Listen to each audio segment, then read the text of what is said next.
It's a project I've done in 1999, like over a period of a year, and it's girls who are coming knocking at my door, which is basically they're showing their portfolio, and giving me their set card, and it sort of started when I became successful as a fashion photographer. The model agencies called me up and said, "Oh, we've got that great girl in town from Oklahoma, and she's got fantastic da-da-da-da-da, and she's here for 3 days, and I've got to see her."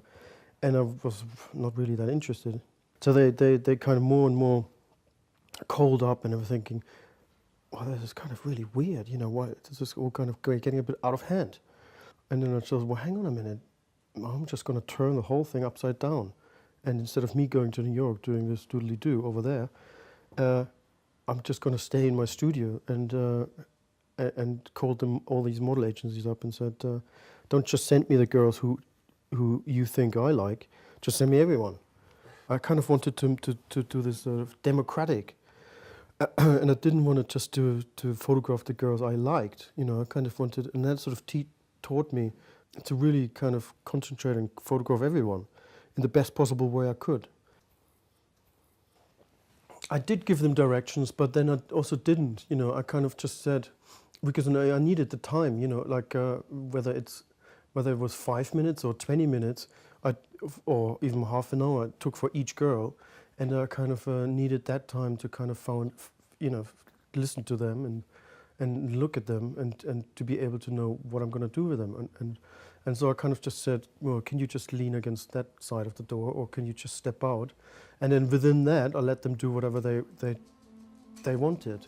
For me, it was important to kind of do these pictures within the framework of the door when they're coming to me, either a step in the pavement or a step into my studio. So it's like this radius of whatever it was. A lot of them appreciated what I was doing. You know, some of them knew they understood what the whole concept is and what they're doing, and they didn't like to kind of this sort of thing of ghosties, but they're doing, and they do what the agency is telling them. For me, you know, I realized in a way within that period, 98, 99, kind of stepping back from fashion, realized what kind of a sense of power you have as a man, and what sense of power you have as a photographer. So that's why I didn't photograph them straight ahead. You know, I kind of tried to be, or needed to be, or wanted to be nice to them before, you know. But I mean, it's their choice of what they're doing. But sometimes, you know, I could see like around the corner, because I was on the first floor or whatever, I could see around the corner, they're kind of taking off their trainers and putting on their high heels, and then coming along and then trying to kind of sell themselves, you know. Yeah, people always, you know, say, can I photograph you or film you when you're working, right? And it's boring, you know, I'm just standing there talking to somebody and I'm taking a photograph. I mean, so that's kind of boring to look at. We can play ping pong. Yeah, that would be great. Have you got a ping pong table? Of course.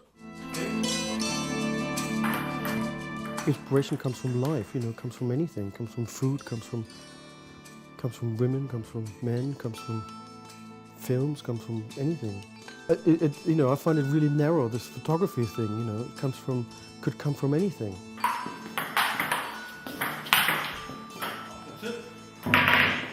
I find it mostly, well, not mostly, but I find that artists who use photography, I find them much more interesting than photographers doing photography.